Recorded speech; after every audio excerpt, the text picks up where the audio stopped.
Hello नमस्ते, I am Deepali Goyal. स्वागत करती हूँ आप सभी का साइंस मैजिक पर। तो स्टूडेंट्स, जैसा कि आप सब जानते हैं, हम लोग पढ़ रहे हैं भौतिक विज्ञान और भौतिक विज्ञान में हम लोग पढ़ रहे हैं इलेक्ट्रिसिटी यानी कि विद्युत।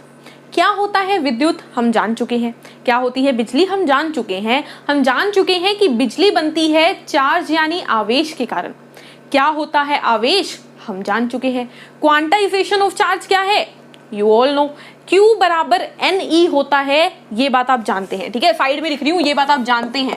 Q बराबर NE होता है, आज जरूरत पड़ेगी। पहला फॉर्मूला हमने ये याद किया था। दूसरा फॉर्मूला हमने क्या किया था कि बल बराबर इलेक्ट्रिक फोर्स यानी विद्युत बल होता है K Q1 Q2 by R square यानी कूलम्ब का नियम। क्लियर। आज की क्लास में हम पढ़ने वाले हैं करंट यानी विद्युत प्रवाह के बारे में। करंट क्या होता है, करंट के क्या प्रकार है, करंट की क्या यूनिट है, करंट के क्या मात्रक है, हर चीज देखेंगे, ठीक है। चलिए, तो करंट क्या होता है, सीधी डेफिनेशन अगर मैं बोलूं तो करंट है rate of flow of charge, यानी आवेश के चलने के दर को, आवेश के चलने के दर को क्या कहते हैं, विद्युत यानी विद्युत प्रवाह यानी करंट कहते हैं। यानी देखो, चार्ज जब रेस्ट पे था तो हमने पढ़ा इलेक्ट्रोस्टैटिक, जिसमें हमने पूरा चार्ज पढ़ लिया। अब जब चार्ज चल पड़ा है, बहुत आराम कर लिया, अब वो चलने लगा है, तो उस चलने की दर को यानी वो टाइम जिसमें वो चार्ज चल रहा है उसे क्या बोलेंगे, करंट। जो विराम पर था यानी बहुत आराम कर लिया, अब वो चल पड़ा है और अब उस चलने की दर को क्या बोलेंगे, करंट यानी विद्युत प्रवाह। उसके बाद आपको पढ़ना है कि करंट को I से लिखते हैं। किससे, I से। करंट के लिए सिंबल क्या होता है, I, ठीक है। अब फॉर्मूला देखते हैं तो देखो I क्या है, करंट क्या होता है बोला, चार्ज के चलने के दर को, यानी चार्ज के चलने के दर को क्या बोलते हैं, करंट बोलते हैं। यानी चार्ज बाय टाइम, चार्ज के लिए Q और टाइम के लिए T, ठीक है। और क्या लिख सकते हैं हम लिख सकते हैं Q बराबर NE बाय T। तो यहां से आपको मिल गया करंट का फॉर्मूला।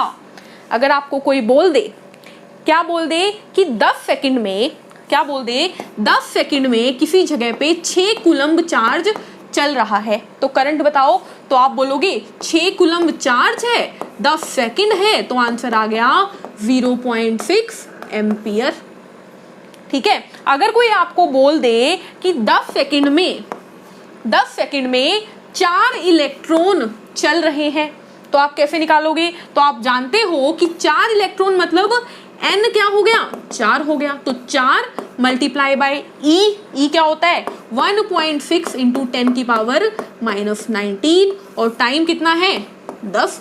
कर दो सोल्व, आंसर आ जाएगा आपके पास। समझ में आ रहा है। तो यही 2 क्वेश्चन आ सकते हैं इस फॉर्मूले से। अब बात करते हैं यूनिट की, यूनिट यानी कि मात्रक की। तो देखो I बराबर क्या है, Q बाई T। I बराबर क्या है, Q बाई T, और Q यानी आवेश की यूनिट होती है कूलम्ब और समय की यूनिट होती है सेकंड। तो करंट की यूनिट क्या हो गई, कूलम्ब बाय सेकंड, और इस कूलम्ब बाय सेकंड को बोला जाता है एम्पियर। तो अगर क्वेश्चन पूछ लिया जाए कि करंट की SI यूनिट क्या है, तो आप बोलोगे एम्पियर है।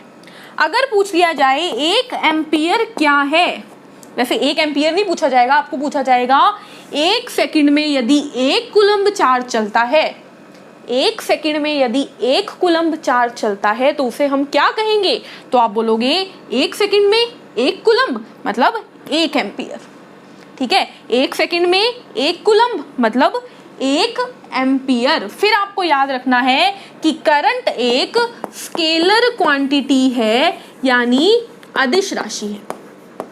एक बार के लिए बस इतना याद रख लो कि करंट अदिश राशि है। जब हम गति चैप्टर करेंगे वहां पे मैं स्केलर और वेक्टर अच्छे से समझाऊंगी कि क्या अदिश होता है क्या सदिश होता है, तब अच्छे से करेंगे। फिलहाल के लिए याद रख लो करंट क्या है, अदिश राशि है, क्योंकि ये डायरेक्शन पर निर्भर नहीं करता। आगे बढ़ते हैं। तो आगे हमें क्या पढ़ना है, आगे हमें पढ़ना है, यदि आपको बोल दे कि कोई पॉइंट है ए और कोई पॉइंट है बी, और बोल दे कि प्रोटॉन आपके ए से बी जा रहे हैं, क्या जा रहे हैं, प्रोटॉन ए से बी जा रहे हैं, तो करंट कहाँ जाएगा, तो आप बोलोगे करंट भी ए से बी जाएगा। यानी कि विद्युत प्रवाह की दिशा हमेशा प्रोटॉन की दिशा में ही होती है, यानी हमेशा जिस तरफ प्रोटॉन जाएगा उसी तरफ विद्युत प्रवाह जाता है, करंट जाता है। लेकिन अगर आपको बोल दिया जाए, यानी कि अगर आपको बोल दिया कि प्रोटॉन जा रहा है ए से बी तो करंट भी ए से बी, या आपको बोल देते पॉजिटिव चार्ज जा रहा है ए से बी, पॉजिटिव आवेश यानी धनायन जा रहा है ए से बी, तो करंट कहाँ जाएगा, आप बोलते ए से बी। लेकिन अगर आपको बोल दिया जाए कि इलेक्ट्रॉन जा रहा है ए से बी, या बोल दे ऋण आयन जा रहा है ए से बी, या बोल दे नेगेटिव आवेश, नेगेटिव चार्ज जा रहा है ए से बी, तो करंट कहाँ जाएगा, तो आप बोलोगे अब करंट जाएगा बी से ए, यानी कि करंट की दिशा हमेशा इलेक्ट्रॉन की दिशा के अपोजिट होती है, जिस तरफ इलेक्ट्रॉन उसके अपोजिट करंट।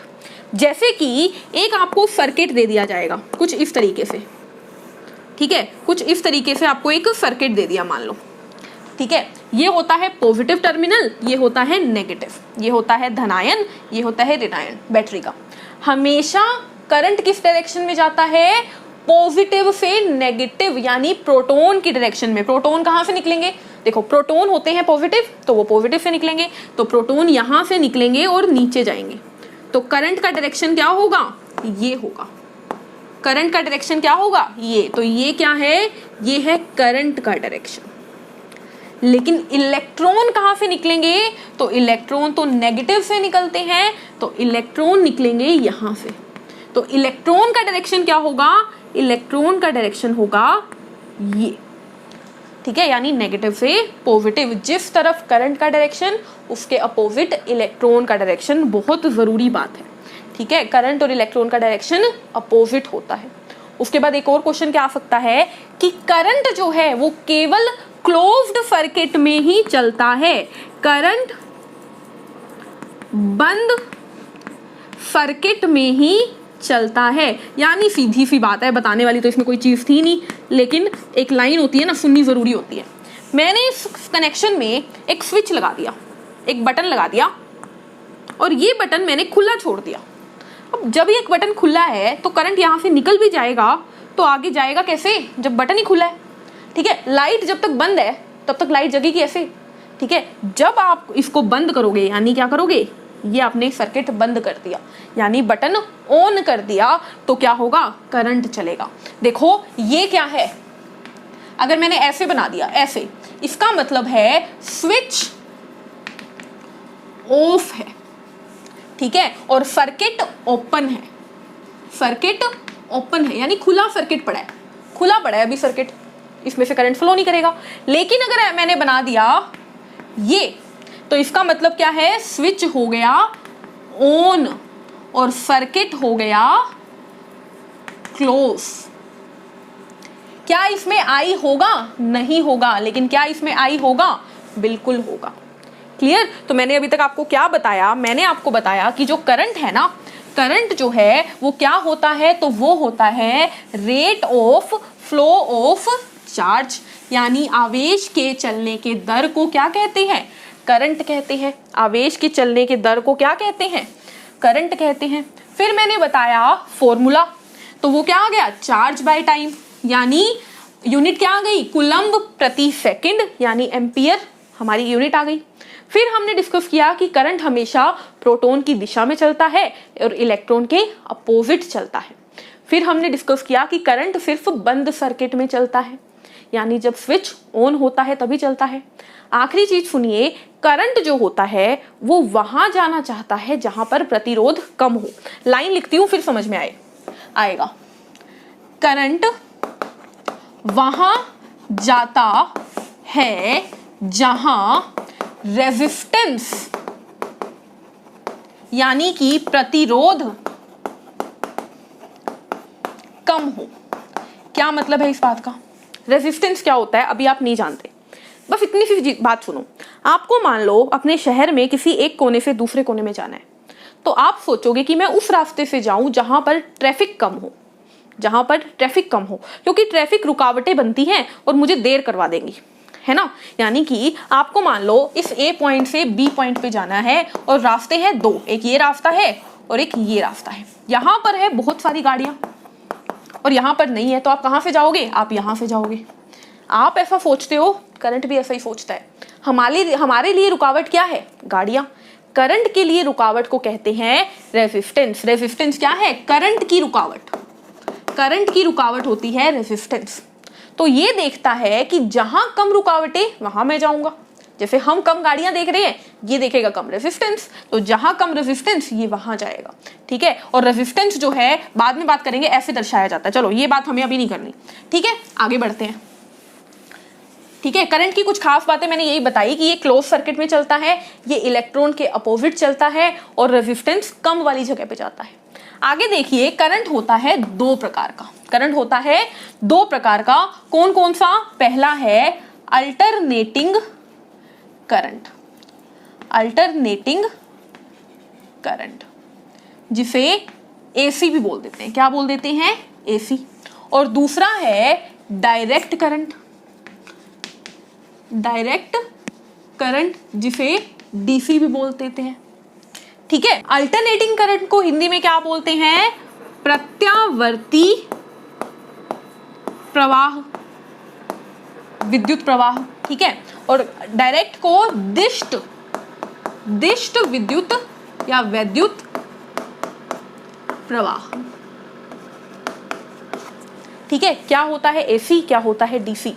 तो हमेशा आपको याद रखना है, पहली चीज, एसी को कुछ इस तरीके से दर्शाया जाता है, कुछ इस तरीके से दर्शाया जाता है एसी को, और डीसी को कुछ इस तरीके से दर्शाया जाता है, ऐसे, ठीक है। एसी को ऐसे दिखाते हैं, डीसी को ऐसे दिखाते हैं। क्यों?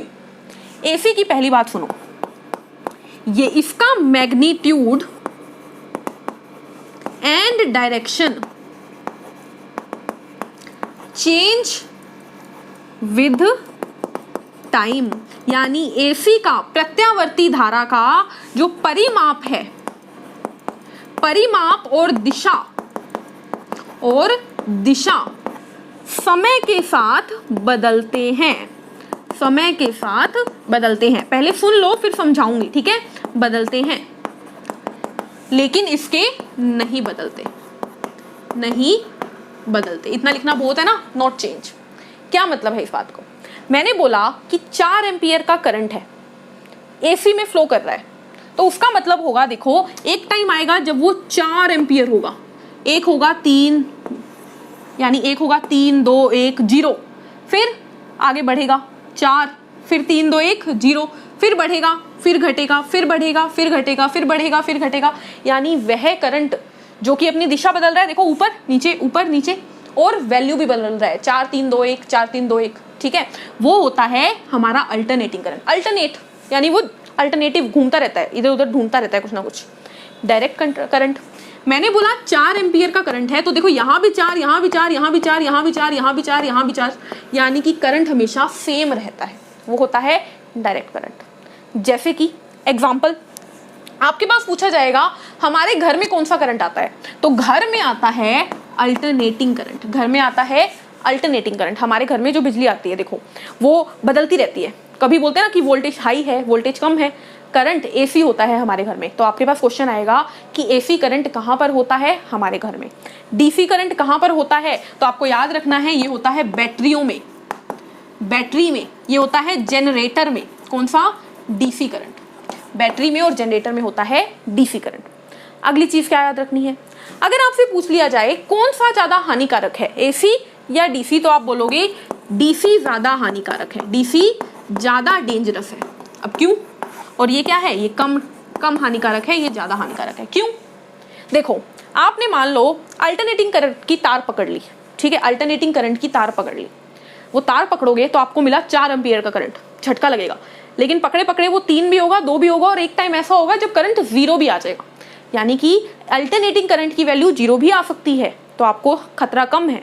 लेकिन अगर आपने डीसी पकड़ ली 4 एम्पियर वाली, तो आपको 4 एम्पियर लगातार मिलता रहेगा, ठीक है, यानी लगातार करंट मिल रहा है, तो वो क्या हो गया, हानिकारक। जनरेटर की जो तार होती है वो गलती से भी पकड़ मत लेना, ठीक है, क्योंकि अगर जनरेटर की तार पकड़ ली तो अच्छा मजा हो जाएगा, ठीक है, क्योंकि वो दे देगा अच्छे खासे आपको झटके, लटके झटके दे देगा। तो जनरेटर में क्यों, क्योंकि लटके झटके क्यों देगा, क्योंकि वहां पर है डीसी करंट, यानी कि डायरेक्ट करंट, यानी कि दिष्ट विद्युत प्रवाह। क्लियर। अगला क्वेश्चन क्या आएगा, अगला क्वेश्चन आएगा कि भाई अल्टरनेटिंग करंट की आवृत्ति क्या होती है, अल्टरनेटिंग करंट की फ्रीक्वेंसी क्या होती है। तो आपको याद रखना है अल्टरनेटिंग करंट की फ्रीक्वेंसी होती है 50 हर्ट्ज। कितनी, 50 हर्ट्ज। 3-4 ऊपर नीचे हो सकता है, मतलब 47, 48, 49, 50, 51, 52, 53 कोई भी सही है, ठीक है। 50 से 3 कम भी चलेगा, 50 से 3 ज्यादा भी चलेगा। अगर आपसे पूछ लिया जाए डीसी करंट की फ्रीक्वेंसी कितनी है, तो 0 होती है, इसकी आवृत्ति 0 होती है। क्लियर है। अल्टरनेटिंग करंट की फ्रीक्वेंसी 50, डीसी करंट की फ्रीक्वेंसी 0। अब एक और क्वेश्चन, क्या अल्टरनेटिंग करंट को दूर तक पहुंचाया जा सकता है? हाँ, पहुंचाया जा सकता है।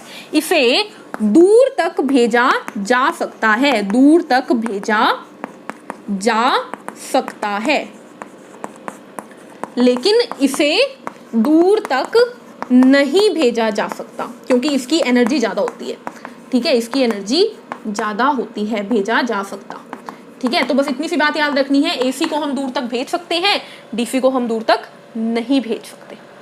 अगली बात क्या याद रखनी है, हमारे घर में देखो, जब मैंने बोला आपको कि बैटरियों में डीसी होती है और मैंने बोला घरों में एसी होती है, तो भाई हमारे घर में भी तो इन्वर्टर के साथ बैटरी लगी होती है।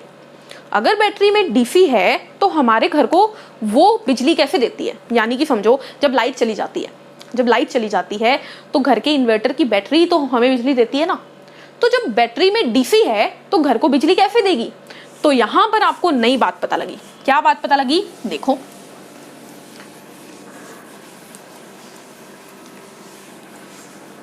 जो इन्वर्टर की बैटरी होती है, क्या बोला मैंने, बैटरी है हमारी किसकी, इन्वर्टर की। बैटरी किससे कनेक्टेड है? इन्वर्टर से कनेक्टेड है।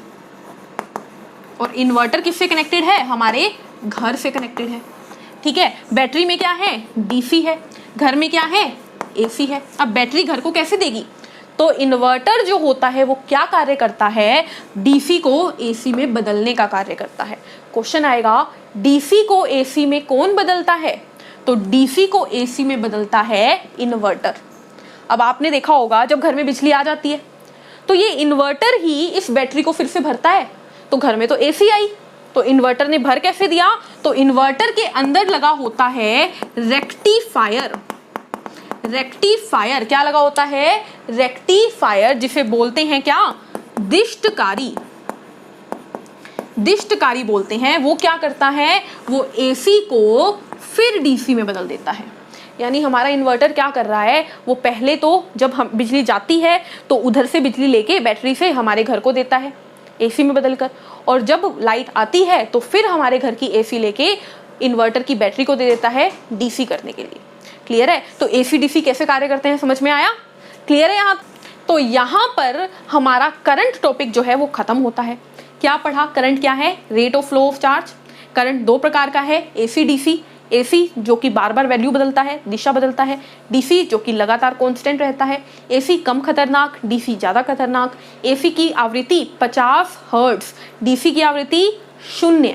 एसी से डीसी बदलने के लिए क्या करते हैं? रेक्टिफायर लगाते हैं। और डीसी से एसी बदलने में क्या लगाते हैं? इन्वर्टर। एक और क्वेश्चन पूछ लिया जाता है कि ट्रांसफॉर्मर किस में जोड़ सकते हैं? ट्रांसफॉर्मर किस में जोड़ सकते हैं? तो ट्रांसफॉर्मर एसी में जोड़ सकते हैं। ट्रांसफॉर्मर एसी में जोड़ सकते हैं लेकिन डीसी में नहीं जोड़ सकते। क्लियर? अब बस आखिरी बात डिस्कस करेंगे करंट की हम। क्या है आखिरी बात करंट के बारे में? कि करंट को मापने के लिए, मेजर करने के लिए यंत्र इस्तेमाल होता है। क्या? एक यंत्र इस्तेमाल होता है, यानी एक इंस्ट्रूमेंट इस्तेमाल होता है जिसका नाम क्या है, जिसका नाम है अमीटर, जिसका नाम है अमीटर। ठीक है, तो करंट को मापने के लिए कौन इस्तेमाल होता है, अमीटर। लेकिन जब करंट देखो, करंट जब एम्पियर में हो, किस में हो, एम्पियर में हो, तब मापने के लिए इस्तेमाल होता है एमीटर। लेकिन अगर मैं बात करूं कि करंट जो है वो या तो माइक्रो एम्पियर में है या फिर मिली एम्पियर में है। करंट या तो मतलब एम्पियर से छोटी यूनिट, यानी कि ये होती है 10 की पावर -6, 10 की पावर -6 है या 10 की पावर -3 है, तब यूज क्या किया जाता है, ऐसी सिचुएशन में यूज किया जाता है गैल्वेनोमीटर। यहां पर सबको बहुत कंफ्यूजन रहती है कि भाई गैल्वेनोमीटर भी करंट मापता है, अमीटर भी करंट मापता है, तो चक्कर क्या है। तो अमीटर बड़े करंट को मापता है और गैल्वेनोमीटर छोटे करंट को भी माप लेता है, मिली और माइक्रो एम्पियर के करंट को भी माप लेता है। क्लियर है यहाँ पे। तो यहां तक हमारा करंट चैप्टर जो है वो खत्म हो गया, यानी हमारे इलेक्ट्रिसिटी का हमने चार्ज खत्म कर लिया, करंट कंप्लीट कर लिया। अब हमें क्या पढ़ना है वो सुन लो एक बार, ताकि आप लोगों को कोई डाउट ना रहे। ठीक है, अभी देखो हमने पहुंचना है V = IR के ऊपर। तो हमने देखो I यानी करंट कर लिया, अब हमने V पढ़ना है यानी पोटेंशियल पढ़ना है, पोटेंशियल यानी विभव पढ़ना है, R पढ़ना है यानी प्रतिरोध, रेसिस्टेंस पढ़ना है। हमने ये खुद ओम लो ये पढ़ना है। हमने इलेक्ट्रिक फील्ड पढ़नी है, इलेक्ट्रिक फील्ड के अंदर भी कई टॉपिक आएंगे, फील्ड डेंसिटी क्या होती है वो पढ़ेंगे हम। ठीक है, हम रेजिस्टेंस को जोड़ सकते हैं सीरीज में, पैरेलल में, ये सब पढ़ेंगे। ठीक है, तो इलेक्ट्रिसिटी चैप्टर थोड़ा बड़ा है, धीरे धीरे करेंगे। तो आज की वीडियो में बस इतना ही, मिलते हैं नेक्स्ट क्लास में। तब तक के लिए चैनल को लाइक कीजिए, शेयर कीजिए, सब्सक्राइब कीजिए। नोट्स के लिए टेलीग्राम चैनल को सब्सक्राइब कीजिए। Take care, thank you, bye bye.